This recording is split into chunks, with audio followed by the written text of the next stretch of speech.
تقوی اللہ تبارک و تعالیٰ کی جانب سے انسانی زندگی کی حفاظتی تدبیر ہے۔ اللہ تبارک و تعالیٰ نے انسان کی زندگی کو محفوظ بنانے کے لیے ہر پہلو زندگی کا اس کے لیے تقوی اور حفاظتی بندوبست کیا ہے۔ اس حفاظتی تدبیر کے لیے اللہ تبارک و تعالیٰ نے جو وسائل، وسائط اور منابع مقرر فرمائے ہیں جن سے انسان نے تقوی لینا ہے اور اپنی زندگی پر نافذ کرنا ہے، انبیاء کرام علیہم السلام، ائمہ ہدیٰ علیہم السلام، اور بالخصوص امیر المومنین حضرت علی ابن ابی طالب علیہ الصلاۃ والسلام ہیں۔ امیر المومنین علیہ الصلاۃ والسلام کی حیات مبارکہ، سیرت طیبہ، آپ کا عمل اور آپ کی حکمت یہ تقوی کا اصل منبع ہے۔ امیر المومنین علیہ السلام نے حکمت 117 میں بیان فرمایا ہے، حلق فی الرجلان محب غال و مبغض قال۔ امیر المومنین فرماتے ہیں کہ میرے بارے میں، میرے متعلق دو قسم کے لوگ ہلاک ہو جائیں گے اور ہلاک ہو گئے ہیں۔ ایک غالی جو افراطی محبت کرتے ہیں، غلو کرتے ہیں، اور امیر المومنین کا مقام ابدیت سے اور مخلوقیت سے بڑھا کر الوہیت اور الہیت تک پہنچا دیتے ہیں، یہ ہلاک ہیں۔ اور دوسرے وہ نفرت اور بغض رکھنے والے اور دشمنی رکھنے والے لوگ جو عناد رکھتے ہیں امیر المومنین سے، وہ بھی ہلاک ہیں۔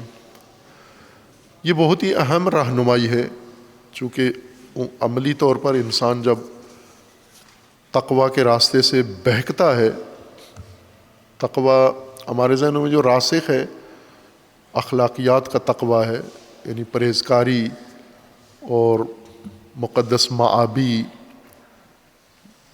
محتاط زندگی، اس طرح عموماً ہم کہتے ہیں بڑا متقی آدمی ہے اور تعریف بھی کرتے ہیں، جو اچھے کو اچھا نہیں کہتا، برے کو برا نہیں کہتا، بالکل کنارہ کش، لوگوں سے دور، اپنی ذکر و فکر و عبادت میں لگا ہوا ہے، یہ ہمارا متقی ہے۔ اور اگر بے وقوف ہو تو وہ تو امام المتقین ہوتا ہے، جو ساتھ اگر اس میں حماقت بھی ہو، نافہمی بھی ہو، اس کو تو بہت ہی ولی اللہ پہنچا ہوا سمجھتے ہیں۔ لیکن قرآنی تقوی نہیں ہے، یہ قرآنی تقوی حفاظت کو کہتے ہیں۔ مقدس معابی الگ چیز ہے، حفاظت، محفوظ انسان، محفوظ معاشرہ، محفوظ طبقہ، محفوظ قوم، محفوظ زندگی تقوی ہے۔ اور یہ تقوی امیر المومنین علیہ الصلاۃ والسلام نے اس کو اختیار کیا، اپنایا، یہ تدبیر، اور اپنے پیروکاروں کو اور مومنین کو تعلیم بھی دی ہے۔ یہ بہت اہم ہے، چونکہ ہم ان ایام میلاد امیر المومنین میں ہیں۔ کل 13 رجب ہے، یوم میلاد امیر المومنین علیہ الصلاۃ والسلام، اور یوم تاسیس بھی ہے۔ اللہ تبارک و تعالیٰ نے پاکستانی قوم کو یہ انعام جامعہ عروۃ الوثقیٰ کی صورت میں، یہ نعمت، تحفہ 13 رجب کو دیا ہے، یعنی آغاز اس کا 13 رجب کو ہوا، بننا تو پہلے شروع ہو گیا تھا، لیکن افتتاح اس کا، آغاز اس کا اس دن ہوا، اور یہ ایک بڑی سعادت ہے۔ اور کل انشاءاللہ اس کے متعلق کانفرنس ہے، اور تمام مومنین خود بھی اور باقی اپنے دوست احباب کو بھی اس میں شریک کروائیں آپ۔ بعض ہیں کہتے ہیں ہم نیٹ پہ دیکھ لیں گے، وہ فلم تو نہیں ہے کہ نیٹ پہ دیکھ لو گے آپ۔ مثلا جیسے آپ کو کھانا ہے، کسی جگہ ولیمے کی دعوت ہے، تو وہاں نہیں کہتے ہو ہم نیٹ پہ دیکھ لیں گے، ولیمہ نیٹ پہ نشر ہوتا ہے نا تصویر، تو وہاں نیٹ پہ دیکھ لیا کرو، کیوں وہاں پر جاتے ہو پورا خاندان لے کے، 2 گھنٹے پہلے ہی پہنچ جاتے ہو وہاں پر۔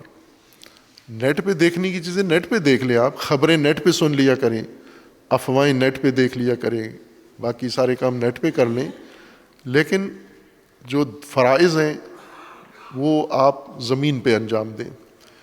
کہ آپ نماز جمعہ نیٹ پہ دیکھ لیں گے، ہم مثلا فلاں چیز نیٹ پہ دیکھ لیں گے، تو شادی بھی نہ کرو، نیٹ پہ دیکھ لو کسی کی شادی برات، بارات جا رہی ہے نیٹ پہ دیکھ کے آپ خوش ہو جاؤ، وہ کام آپ کو کرنے ہوں گے، فرائض ہیں، واجبات ہیں، انجام دینے ہیں۔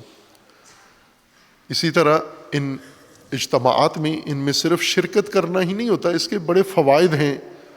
کسی مناسبت میں عرض کروں گا کہ ان مجالس کے اور ان اجتماعات کے کیا فوائد ہوتے ہیں، ان سے خود انسان پر کیا اثر پڑتا ہے اور اس سے دوسروں کو کیا پیغام جاتا ہے، اور اس میں نہ آنے کے اثرات کیا ہیں، یہ بھی کسی وقت انشاءاللہ تشریح کروں گا ان کی طرف۔ ایک ضمنی نکتہ چونکہ کل بیان ہوگا تو عمل کا وقت نہیں بچے گا، وہ یہ ہے کہ رسول اللہ صلی اللہ علیہ وآلہ وسلم کا فرمانا ہے کہ انا و علی، مختصر سی حدیث ہے، اس کو حفظ بھی کر سکتے ہیں آپ، حفظ ہوگی بھی آپ کو۔ انا و علی ابوا ہذہ الامہ، میں اور علی اس امت کے باپ ہیں۔ یہ حدیث ہے رسول اللہ کی کہ رسول اللہ امت کے باپ ہیں اور علی بھی امت کے باپ ہیں۔ تو کل امت کے باپ کا یوم میلاد ہے۔ اسی مناسبت سے بزرگان دین و انقلاب نے ہمارے لیے یہ ہدایت فرمائی ہے کہ 13 رجب روز تکریم اب ہے، والد باپ کی تکریم کا دن ہے یہ، چونکہ امت کے باپ کا روز ولادت ہے، اور اسی مناسبت سے انہوں نے جو لوگ جن کے والدین ہیں سلامت ہیں، اللہ ان کو سلامت رکھے، جس طرح 20 جمادی الثانی یوم مادر ہے، یوم تکریم مادر ہے، بی بی زہرا کا یوم ولادت، 13 رجب یوم پدر بھی ہے، یوم تکریم پدر و یوم تکریم والد ہے۔ جن کو یہ نعمت میسر ہے، جن کے نہیں ہیں، وہ کل حتماً اپنے والدین کے لیے دعا کریں، مغفرت کریں اور مغفرت کی دعا کریں، اور جن کے والدین زندہ ہیں وہ تکریم و تعظیم کریں، اور وہ تکریم و تعظیم مردہ کی بھی کی جا سکتی ہے، یعنی ان کے جو اعمال ہیں وہ آپ ان کی حسرتیں پوری کریں، تکریم پدر مرحوم بھی ہو سکتا ہے، لیکن جن کے زندہ ہیں ایک ظاہری صوری شکل میں آپ اپنے والد کو کل حتماً 13 رجب کے دن ہی یہ عمل ہونا چاہیے، کوئی گلدستہ پیش کر دیں، کوئی ان کو تحفہ ہدیہ دے دیں، کوئی ایسا کام کریں جس سے تعظیم پیدا ہوتی ہو، ظاہری سلام سے بھی کہہ سکتے ہیں۔ اور میں ہمیشہ یہ کہتا ہوں کہ یہ بر صغیر میں ایک بہت اچھی تہذیب ہے جو اس میڈیا نے ختم کر دی ہے، اور وہ ماں باپ کے قدم چھونا اور چومنا ہے۔ یہ باقی قوموں میں کم ہے، مثلا ایران میں بھی اتنی عام نہیں ہے لیکن کچھ خاص لوگ یہ کام کرتے ہیں۔ اعراب ہیں، عربوں میں ہے یہ تعظیم ہے، لیکن وہ بھی ہاتھ چومتے ہیں۔ لیکن بر صغیر میں آپ نے دیکھا ہوگا کہ کوئی بھی آدمی کسی بڑے کو ملتا ہے تو اس کے گوڈے کو ہاتھ لگاتا ہے، پاؤں چومتا ہے۔ یہ ایک تعظیم کا طریقہ ہے اور بہت ہی عالی ہے، خصوصاً والدین کے لیے۔ تو والدین کو جب بھی ملو اسی طرح سے ملو، ان کے پاؤں چھوؤ، اور خصوصاً جب ایسے مواقع آتے ہیں، عید کا موقع آتا ہے، کوئی ایسا دن آتا ہے ان کا، تو ان کو یہ بھی ایک تکریم کا طریقہ ہے۔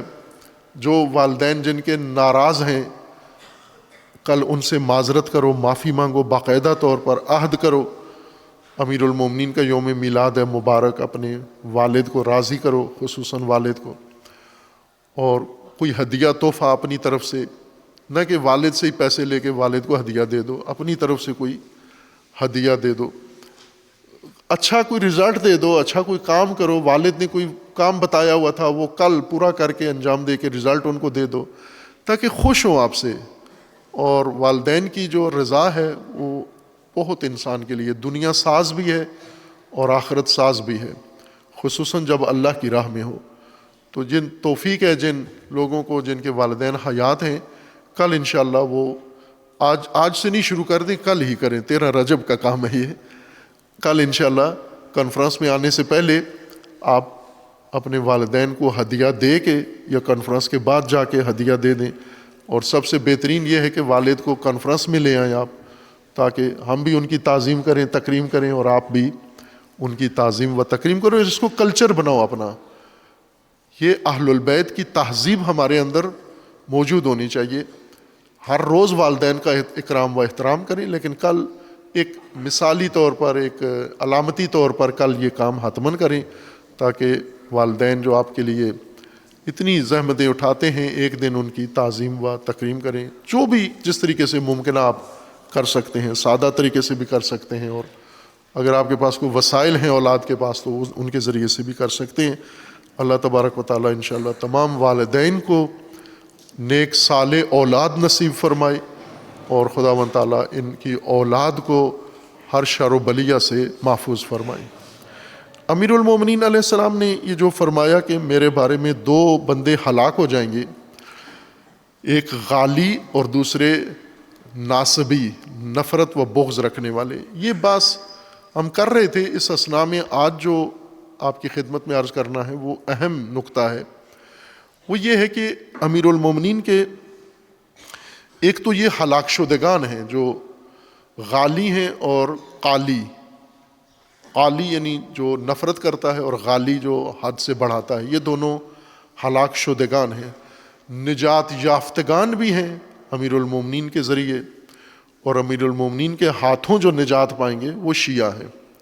جس طرح رسول اللہ صلی اللہ علیہ وآلہ وسلم کا فرمانا تھا، یا علی انت و شیعتک ہم الفائزون ہم المفلحون۔ بہت سارے روایات ہیں مروی کہ رسول اللہ نے فرمائے تھے علی آپ اور آپ کے شیعہ نجات یافتہ ہیں، فائزون میں سے ہیں۔ پس شیعہ علی نجات یافتہ ہے، اور غالی ہلاکت یافتہ، اور قالی ناصبی بھی ہلاکت میں مسلم ہلاکت ہے، جس میں شک و شبہ نہیں ہے۔ لیکن شیعہ جو نجات یافتہ ہے اس کو اپنا راستہ ناصبی اور غالی سے جدا کرنا ہوگا۔ تشیع ان دونوں گمراہی کے راستوں سے بالکل الگ ایک راستہ ہے، جس کا کسی جگہ کوئی اشتراک نہ غالیوں کے ساتھ ہے نہ ناصبیوں کے ساتھ ہے۔ تشیع کا کوئی جوڑ، کوئی رشتہ، کوئی تعلق کسی جگہ بھی آپس میں ملتے نہیں ہیں۔ غالی اور ناصبی وہ ایک سلسلہ ہے، اور شیعہ ایک علیحدہ سلسلہ ہے۔ لیکن شیعہ کو آپ توجہ کریں کہ امیر المومنین علیہ السلام جیسا راہبر جس قوم کے پاس ہو، جس طبقے کے پاس ہو، جس ملت کے پاس ہو، جس جمعیت کے پاس ہو، اس کو کہاں ہونا چاہیے تھا؟ ان کے پیروکاروں کو، آج موجودہ نسل کی میں بات کر رہا ہوں، تاریخ کو چھوڑ دیں آپ، موجودہ نسل، ہم جو دعویٰ رکھتے ہیں کہ ہم امیر المومنین علیہ السلام کے پیروکار ہیں، امیر المومنین کی شخصیت، امیر المومنین کا راستہ، امیر المومنین کا ضابطہ، اور ہم جو پیروکار ہیں، تو ہمیں امیر المومنین کے راستے پر چل کر آج کہاں ہونا چاہیے تھا، یہ جائزہ لیں ہم، اور یہ بہت اہم ہے، ضروری ہے یہ جائزہ لینا۔ آپ دوسروں کو بھی دیکھ لیں، مثلا مسلمانوں میں امیر المومنین کے علاوہ باقی سلسلوں کے لوگ بھی پائے جاتے ہیں، مثلا صحابہ کے پیروکار پائے جاتے ہیں، خلفاء کے پیروکار پائے جاتے ہیں، بنو امیہ کے پیروکار پائے جاتے ہیں مسلمانوں میں، اور پاکستان میں تیزی سے بڑھ رہے ہیں۔ یہ ایک بہت ہی عجیب بات پاکستان کے اندر ہے کہ پاکستان میں گمراہی تیزی سے پھیل رہی ہے، مذہبی گمراہی۔ ویسے لوگ شور مچاتے ہیں کہ لوگ ملحد ہو رہے ہیں، لیکن میری نظر میں ملحد تھوڑے ہو رہے ہیں، مذہبی طور پر گمراہ زیادہ ہو رہے ہیں، ناسبی زیادہ ہو رہے ہیں، غالی زیادہ ہو رہے ہیں، مذہبی گمراہی بہت پھیل رہی ہے۔ الحاد تو بالکل انکار ہے اللہ کا بھی اور رسول کا بھی، قرآن کا بھی، وہ تھوڑے ہیں، الحاد اتنا نہیں پھیل رہا جتنا مذہبی گمراہی پھیل رہی ہے۔ خوب ایسے میں ہم جائزہ لیں کہ دوسرے مذاہب کے پیروکار ان کا اپنے رہبروں کی پیروی کر کے آج کہاں کھڑے ہیں۔ مثلا بنو امیہ کے پیروکار آج کہاں کھڑے ہیں؟ بنو امیہ کے پیروکار شام میں حکومت کر رہے ہیں، مثلا ابھی مثال کے طور پر میں عرض کرتا ہوں، باقی بھی دیکھ لیں ایک ایک طبقے کو مختلف ممالک میں۔ اسی طرح اس صحابہ اور بنو امیہ کے علاوہ، اہل البیت کے علاوہ باقی بھی لوگ ہیں جو اپنے اپنے لیڈر رہبر کی پیروی کر رہے ہیں۔ جس طرح سے میں نے پہلے اشارہ کیا، اشارے سے زیادہ صراحت سے کیا، اور ضروری ہے یہ صراحت، جیسے بعض دیگر شیعہ جماعتیں ہیں، جمعیتیں ہیں۔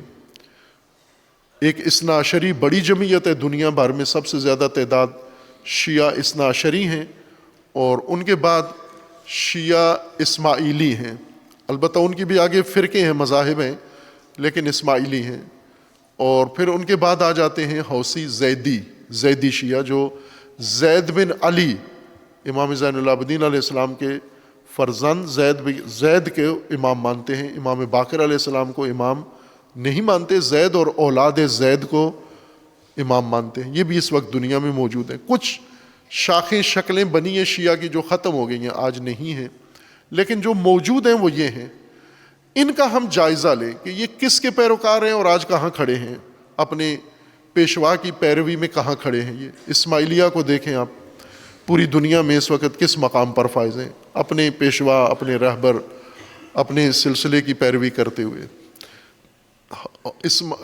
زیدی شیعہ کو دیکھیں اس وقت کہاں کھڑے ہوئے ہیں، اور اثنا عشری کہاں کھڑے ہوئے ہیں۔ اثنا عشری خصوصاً پاکستان میں کہاں کھڑے ہوئے ہیں، چونکہ پاکستان میں اسماعیلی بھی ہیں، زیدی پتہ نہیں ہے یا نہیں ہے، لیکن اسماعیلی یقیناً پاکستان میں موجود ہیں۔ وہ اس وقت اپنے امام کی پیروی میں کہاں ہیں، اور اثنا عشری اس وقت اپنے امام کی پیروی میں کہاں ہیں۔ یہ بہت اہم بات ہے شیعہ کے لیے، اثر شناسی کے لیے، اپنے موجودہ صورتحال کو سمجھنے کے لیے۔ اسی مناسبت سے میلاد امیر المومنین کی مناسبت سے ایک گفتگو میں نے یہیں پر اسی مسجد میں، اس وقت تکمیل نہیں تھی، الحمدللہ ابھی یہ مسجد اللہ نے مومنین کو توفیق دی اور خوبصورت مسجد آج ہمارے پاس تکمیل ہے، آخری مراحل میں انشاءاللہ، اور آپ دیکھ سکیں گے اس مسجد کو جتنی زیبا، خوبصورت اور باوقار بنی ہے، یہ بھی اللہ تعالیٰ کا لطف ہے۔ اسی مسجد میں اس وقت نامکمل تھی، یہیں 13 رجب کا پروگرام تھا، میں نے عرض کیا تھا کہ تشیع اپنا جائزہ لے کہ اس وقت ہم کہاں کھڑے ہیں اور ہمیں کہاں ہونا چاہیے تھا۔ میں نے ایک مثال دی تھی آپ کو کہ جامعہ میں ہم نے پودے لگوائے، افتتاح کرنا تھا تو تیزی میں، جلد بازی میں ہم نے ایک مالی بلایا، وہ کربلائی صاحب لے کر آئے، کسی مزار کا مجاور، اس وقت اسی کو مالی بنا کر لے آئے کہ یہ اس نے اپنا مزار جہاں کا یہ مجاور ہے وہ اچھا بنایا ہوا ہے، تو یہاں بھی بار کہ وہ بہت اچھا انسان تھا، اگر زندہ ہے خدا خوش رکھے اس کو، مر گیا ہے، فوت ہو گیا تو اللہ اس کی مغفرت فرمائے۔ اس نے بڑی محنت کی، بزرگ بوڑھا آدمی تھا، وہ گیا خود جا کے، اس نے گاڑی بھر کے پودے لے آیا، اور ادھر سے ہمارا دباؤ بھی تھا اس پر کہ جلدی کرو، تو وہ جلدی میں کیا کرتا تھا کہ وہ پلاسٹک کی تھیلیاں جس میں نرسری سے پودے لایا تھا، اب زمین میں جب پودا لگانے تو تھیلی سے نکال کے لگانا ہوتا ہے، لیکن کچھ پودے اس نے تھیلی سے نکال کے لگائے، کچھ جلدی کی وجہ سے تھیلی سمیت اس نے لگا دیے، اور پھر اس کے بعد 1 2 3 سال گزر گئے، وہ پودے اسی طرح تھے، جس دن لگائے، جس طرح سے لگائے تھے، جتنے تھے اتنے ہی ہیں۔ 3 سال بعد باقی بڑے ہو گئے، تو میں بہت حیران تھا کہ یہ پودے بڑھ کیوں نہیں رہے ہیں۔ بہت سارے لوگوں سے رائے لی، مشورہ لیا، ہر ایک نے کہا، کسی نے کہا زمین کی وجہ سے ہے، کسی نے کہا چاند کی وجہ سے ہے، کسی نے کہا سورج کی وجہ سے ہے، کسی نے کیا، ہر آدمی ایک رائے دیتا ہے، یہ تو کوئی نہیں کہتا مجھے نہیں پتا، پودوں کے بارے میں مجھے نہیں پتا، ہر ایک نے کہا کچھ ہے۔ بار کہ میں حل نہیں ہو رہا تھا، اور ایک چیز ایسی اٹک گئی، سوئی جس طرح اٹک جاتی ہے، اکثر میرے ساتھ یہ ہوتا ہے، کسی کام میں سوئی اٹک جاتی ہے، جب تک وہ حل نہ ہو معاملہ صحیح، تو میں اسی میں تھا کہ یہ کیوں نہیں پل بڑھ نہیں رہے، کیوں سبز نہیں ہو رہے۔ تو ایک دن میں نے ایک پودا نکلوایا، میں نے کہا اس کو نکالو میں دیکھوں ماجرا کیا ہے، تو وہ راز اس دن کشف ہو گیا۔ وہ یہ تھا کہ وہ تھیلی سمیت لگا ہوا تھا، تھیلی میں جو پودا ہو وہ رشد نہیں کرتا، چونکہ زمین سے اس کا رابطہ نہیں ہوتا، زمین کی غذائیت، زمین کی نمی، زمین کی کھاد اس کو نہیں پہنچتی، بس تھیلی کے اندر جو کچھ ہے اسی سے وہ اپنا، تو وہ 1 سینٹی میٹر بھی قد نہیں بڑھا ان کا 1 سینٹی میٹر 3 سال میں، اور یہ پودے کے لیے بہت بڑا زوال ہے یہ کہ 1 سینٹی میٹر بھی رشد نہ کرے، نشو و نما نہ کرے۔ تو وہ نکلا جب پودا، تو بارکیف ہمیں احساس ہوا کہ یہ غلطی ہم سے ہوئی تھی اور ہم نے کروائی تھی۔ پھر تمام وہ پودے نکلوائے، تھیلیوں سے نکلوا کے وہ زمین میں لگائے، جو ابھی آپ دیکھ رہے ہیں بڑے تناور درخت بن گئے ہیں، یہ وہی پودے تھے جو 3 سال تک تھیلیوں میں لگے رہے تھے۔ اس کو میں نے مثال قرار دیا تھا، اور کہا تھا کہ تشیع پاکستان میں کہاں ہونا چاہیے تھا اور کہاں ہے. اس کو یہ کہا تھا کہ مجھے یہ لگتا ہے کہ تشیع بھی اس طرح کسی نے تھیلی میں گاڑ دیا ہے، رشد نہیں کر رہا، نشو و نما نہیں کر رہا. اور وہ تھیلیاں جن میں تشیع کو پھنسا دیا گیا ہے اور اسی میں قائم رکھا گیا ہے، جبکہ تشیع مولا علی جیسی شخصیت امام ہو، امام حسین علیہ السلام جیسا نمونہ ہو، رول ماڈل ہو، اور امام مہدی علیہ السلام جیسی ہستی امام عصر ہو، ان لیڈروں کے ہوتے ہوئے قوم کو کہاں ہونا چاہیے تھا؟ نالائق لیڈروں کی قوم نہیں پنپ سکی، نہ پنپے، چونکہ لیڈر میں صلاحیت نہیں ہے. نالائق جو رہبر ہیں ان کی قوم پسماندہ ہو چونکہ رہبر میں صلاحیت نہیں ہے. لیکن کوئی کہہ سکتا ہے امیر المومنین امام حسین اور امام عصر میں صلاحیت نہیں ہے امامت کی؟ ان سے بڑھ کر کون ہے لائق قابل امامت کا؟ تو قوم کہاں ہونی چاہیے تھی؟ امام زمانہ کے پیروکار کہاں ہونے چاہیے تھے؟ آج اس ملک کے اندر کس مقام پر فائز ہونے چاہیے تھے؟ امام حسین علیہ السلام کے پیروکار کہاں ہونے چاہیے تھے اور کہاں ہیں؟ یہ بہت بڑا اہم سوال تھا. اور کس آفت میں ہم شکار ہیں کہ مولا علی کی امامت کا دم بھرتے ہوئے ہم آج کس مقام پر کھڑے ہوئے ہیں؟ اس کے چند اسباب ہیں.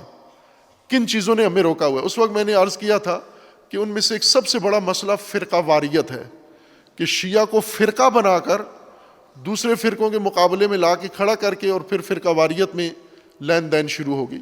اب جتنا شیعہ توانائی ہے، مجالس کی توانائی، علماء کی توانائی، مدارس کی توانائی، خطیبوں کی توانائی، ذاکروں کی توانائی، وہ ساری کاؤنٹر کرنے میں لگ جاتی ہے، فرقہ واریت کو کاؤنٹر کرنے میں.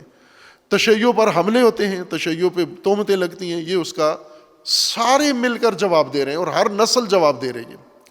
پچھلی نسل، مجھے یاد ہے پچھلی نسل کے علماء جو اللہ ان کی مغفرت کرے، درجات بلند کرے، بڑے بڑے بزرگ علماء، وہ سب اسی کام میں لگے ہوئے تھے. موجودہ بھی اسی میں، اگلی نسل بھی اسی میں لگی رہے گی، تو یہیں پہ رکے رہیں گے ہم. اور سب سے بڑی چیز جس نے ہمیں روکا ہے، یعنی شیعہ کے لیے، یہ سماجی لحاظ سے ایک عمومی بات ہے لیکن میں اس کو شیعہ پہ فٹ کر کے یہ بات کر رہا ہوں. اہم چیز یہ ہوتی ہے کہ ایک جمعیت یا قوم، اس کے پاس منشور کیا ہے، اس کے پاس دستور اس کو کیا دیا گیا ہے، جس منشور و دستور کو انہوں نے چلانا ہے. یا دوسرے لفظوں میں میں یہ کہوں کہ اس کو مکالمے کا، گفتگو کا موضوع کیا دیا گیا ہے جس پر تمام طبقات گفتگو کرتے ہیں. مثلا جیسے پاکستان کے سیاسی حلقے، ان کا ڈائلاگ کا موضوع کیا ہے، اس وقت کیا بولتے ہیں. ایک چیز ہے جو میڈیا کے اوپر، اسی کے اوپر یا اس کی حمایت میں یا اس کی مخالفت میں لوگ، سارے لوگ اسی میں لگے ہوئے ہیں. یہ ڈائلاگ کا موضوع کون کھولتا ہے؟ یہ خود جمعیت، قوم نہیں کھولتی، دوسرے کھولتے ہیں. دوسرے یہ موضوع چھیڑتے ہیں، پھر اس کے بعد اسی پہ کوئی حمایت میں، کوئی مخالفت میں لگ جاتا ہے. شیعہ کو جو مکالمہ کا، ڈائلاگ کا موضوع دیا گیا ہے وہ کیا ہے؟ انہوں نے اپنا موضوع نہیں چنا. شیعہ نے اپنا سبجیکٹ ڈائلاگ کے لیے اور مکالمے کے لیے پیش نہیں کیا. غالیوں نے ان کو موضوع دیا ہے گفتگو کا، اور ناصبیوں نے ان کو دیا ہے. در حقیقت شیعہ کی ساری توانائی اس وقت ان موضوعات پر ہے جو غالیوں نے کھولے ہیں شیعوں کے لیے اور جو ناصبیوں نے کھولے ہیں شیعوں کے لیے. تو ظاہر ہے کہ اب جب کسی کا موضوع چھیڑیں گے، اپنا موضوع شروع کرنے کی بات ہی نہیں ہے، ہمارے پاس فرصت ہی نہیں ہے. کئی دفعہ آپ گئے ہیں، یہ تجربہ ہر ایک کا ہوا ہوگا چونکہ پاکستانیوں کا مزاج ایسے ہے. آپ کوئی بہت اہم کام لے کر، بات لے کر کسی کے پاس گئے ہیں، آگے دو بندے بیٹھے ہوئے الجھ رہے ہیں کسی بات پر، آپ کچھ اور موضوع لے کر گئے تھے، آپ سنجیدہ موضوع لے کر گئے تھے، آگے وہ کسی سیاسی موضوع پر الجھ رہے ہیں، آپ بھی جا کے اس گفتگو میں شامل ہو جاتے ہیں. گھنٹے 2 گھنٹے ادھر باز تمیز کر کے، چائے بسکٹ کھا کے اٹھ کے آ جاتے ہیں. آپ کو باہر آ کے یاد آتا ہے کہ مجھے اپنی بات کرنے کا تو یاد ہی نہیں رہا، میں گیا کس لیے تھا. انہوں نے اپنی بات میں مجھے شامل کر لیا، الجھا دیا، اور وہ بے سود و بلا ہدف بات تھی. میرا بھی وقت ضائع ہوا، میرا اصل نقصان یہ ہوا کہ میرا موضوع ہی شروع نہیں ہوا. تشیع پاکستان میں اپنا موضوع ہی شروع نہیں کر سکا. یہ سب سے بڑی مصیبت ہم پر نازل ہوئی ہے. اپنا سبجیکٹ ہی نہیں ہم پیش کر سکے کہ ہمارا اصل مسئلہ کیا ہے، ہمارا کیس کیا ہے، ہمارا موضوع کیا ہے۔ انہوں نے ہمیں الجھا دیا، کسی نے کس باس میں، کسی نے کس باس میں، ناصبی نے کسی اور موضوع میں ہمیں الجھا دیا، غالی نے کسی اور موضوع میں الجھا دیا۔ تو شیعہ غالی کا موضوع کیا تھا؟ علی اللہ ہے، نعوذ باللہ۔ ناصبی کا موضوع کیا تھا؟ وہ علی علیہ السلام کو وہ امام بھی نہیں ہے، وہ فلاں بھی نہیں ہے، وہ ابو بکر افضل ہیں یا علی افضل ہیں، اس پہ ڈال دیا۔ ابھی شیعہ کی توانائی ثابت ہو رہی ہے کہ ابو بکر افضل ہیں یا علی افضل ہیں۔ یہ بات شیعوں کی تھی نہیں، یہ شیعوں کا موضوع ہی نہیں ہے، یہ شیعہ کا سبجیکٹ ہی نہیں ہے، یہ کسی اور کا ہے۔ یہ ناصبیوں کی بات ہے جو مولا علی پر لوگوں کو فضیلت دیتے ہیں، اور غالیوں کی بات ہے کہ مولا علی اللہ ہیں یا کیا ہیں، ان کا اختیارات کیا ہیں۔ شیعہ کی بات کیا تھی؟ شیعہ کا موضوع تھا امامت، دنیا کی امامت، دنیا کی قیادت، دنیا میں عدالت، یہ شیعہ سبجیکٹ تھے۔ شیعہ سبجیکٹ جو شروع ہوا، غدیر سے شروع ہوا کہ وہ امامت ہے اور ولایت، اور امامت و ولایت جس کو دنیا پہ آپ نے نافذ کرنا ہے، اور پھر امامت و ولایت کے لیے قیام اور مبارزہ جو امام حسین علیہ السلام نے کیا ہے، یہ شیعہ کا سبجیکٹ تھا۔ قیام، حق کے قیام کے لیے، نظام ولایت کے قائم کرنے کے لیے قیام کرنا، عملی قیام، نہضت، تحریک۔ اور پھر اس کے بعد امام عصر امامت ہے، اور امام عصر نے دنیا کو عدالت سے بھرنا ہے۔ بس شیعہ کا ڈائلاگ ہے عدالت، عالمی سطح پر عدالت، عالمی نظام سیاست، عالمی نظام امامت، عالمی نظام ولایت، عالمی نظام امن، عالمی نظام عدالت۔ یہ شیعہ کا ڈائلاگ تھا۔ شیعہ کو موقع ہی نہیں ملا کہ یہ اپنا ڈائلاگ شروع کر سکے۔ لہٰذا جب شیعہ کے اندر امام خمینی نے آ کر امامت و ولایت کی بات چھیڑی تو شیعہ حیران رہ گئے کہ یہ کہاں سے نکل آئی۔ ہمارے یہاں تو صرف یہ مناظرہ ہونا چاہیے تھا، لعنت کس پر کریں، بے شمار کس پر کریں، فلاں کس پر کریں، فلاں کس پر کریں۔ یہ تو شیعہ کا سبجیکٹ ہی نہیں تھا۔ جب لوگ ان چکروں میں پڑے ہوئے تھے تو امام صادق علیہ السلام نے کیا کام کیا؟ امام صادق علیہ السلام نے غالیوں کو محکوم کیا، غالیوں کو مذمت کی، لعنت کی، اور تشیع کو محفوظ کیا، تشیع کا بیانیہ بنایا، تشیع کا منشور بنایا، تشیع کا ڈائلاگ بنایا۔ اور آج تشیع اس محنت کا نتیجہ ہے۔ اگر آپ شروع ہو جائیں، مثلا آج پاکستان کے اندر کون لوگ میدان کھولیں، مثلا مولانا فضل الرحمان صاحب ایک میدان کھولیں، شیعہ اس میں چلا جائے، پاپولر آئے کوئی میدان کھولے، شیعہ اس میں کود جائے، ناصبی ایک میدان کھولے، شیعہ اس میں کود جائے، غالی ایک موضوع کھولتا ہے، شیعہ اس میں کود جائے۔ تو شیعہ اپنی بات کب کرے گا دنیا کے ساتھ؟ اپنا موقف کب بیان کرے گا دنیا کے سامنے؟ یہ تو دوسروں کا ڈائلاگ ہے سارا۔ اس لیے امیر المومنین فرما رہے ہیں کہ دو طبقے مجھ میں ہلاک ہو جائیں گے، اور یہ ہلاک کر بھی دیں گے۔ ایک غالی اور ایک ناصبی ہلاکت کا راستہ ہے، غالی اور ناصبی ہلاکت کا راستہ ہے۔ تشیع کو اپنا امتیاز قائم کرنا چاہیے، اپنا تشخص قائم کرنا چاہیے، اپنا نظریہ پیش کرنا چاہیے، اپنا ڈائلاگ پیش کرنا چاہیے۔ شیعہ اگر جمہوریت کے گوسالے کے پیچھے لگ جائے، شیعہ آمریت کے گوسالے کے پیچھے لگ جائے، شیعہ کسی تنظیم کے ساتھ جوڑ جائے، شیعہ کسی لیڈر کے ساتھ جوڑ جائے، امامت کدھر جائے گی؟ اس وجہ سے مولا علی کا پیروکار آج وہاں نہیں ہے جو مولا علی کے پیروکار کی جگہ ہونی چاہیے، کہیں اور کھڑا ہوا ہے، اور جہاں کھڑا ہوا ہے شیعہ یہ مولا علی کے ساتھ نہیں جچتا۔ ذلیل شیعہ مولا علی کے ساتھ نہیں جچتا، ذلیل شیعہ امام حسین کا پیروکار نہیں جچتا، ذلیل شیعہ امام زمانہ کا پیروکار نہیں جچتا۔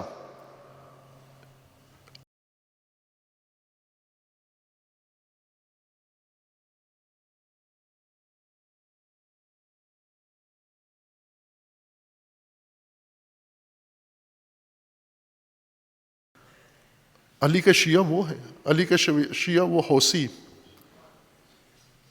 یہ علی کا شیعہ ہے۔ جچتا ہے یہ کہیں ہم حسین کے شیعہ اور علی کے شیعہ ہیں، اور انہوں نے کسی کا ڈائلاگ قبول نہیں کیا، اپنا ڈائلاگ دنیا سے منوایا، اپنی بات منواؤ دنیا سے۔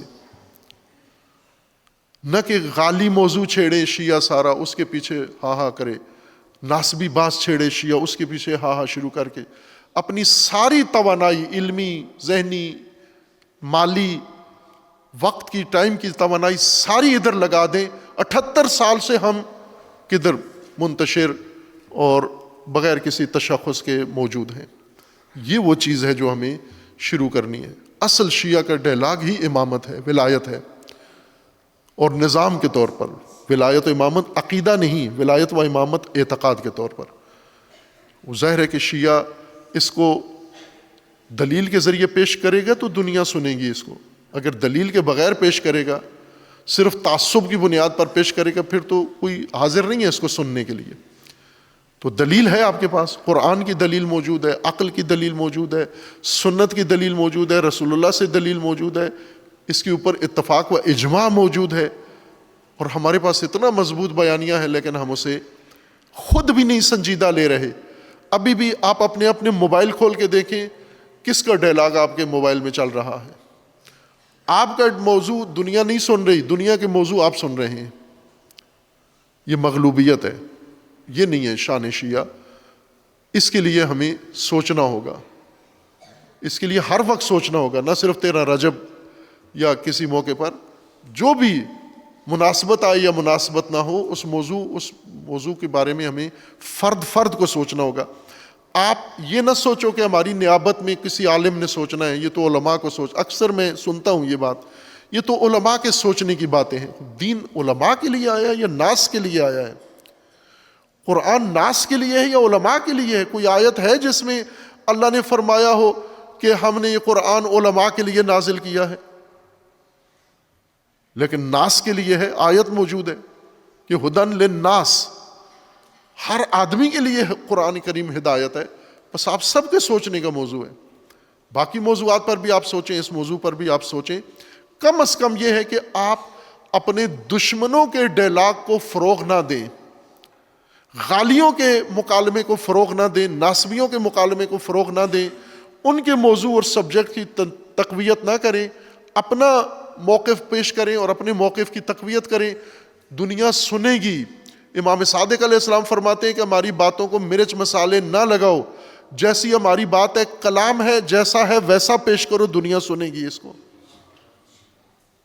وہ معمولی کلام نہیں ہے، یہ خود اعتمادی ہے امام صادق علیہ السلام میں، اور ایسا ہی ہوا۔ امام صادق علیہ السلام نے اپنا موقف پیش کیا، دنیا نے سنا، دنیا مجبور ہوئی سننے پر۔ یہ شیعہ کا مقام ہے جو آج شیعہ کو حاصل کرنا ہے اور حاصل کرنا چاہیے۔ اللہ تبارک و تعالی انشاءاللہ ہمیں مولود رجب کی برکت سے خدا توفیق دے، انشاءاللہ پاکستان کے شیعہ کو خداوند تعالی بیداری کی توفیق دے۔ اللہ تبارک و تعالی انہیں شعور عطا فرمائے، اور خداوند تبارک و تعالی ان میں اتحاد و انسجام قائم فرمائے۔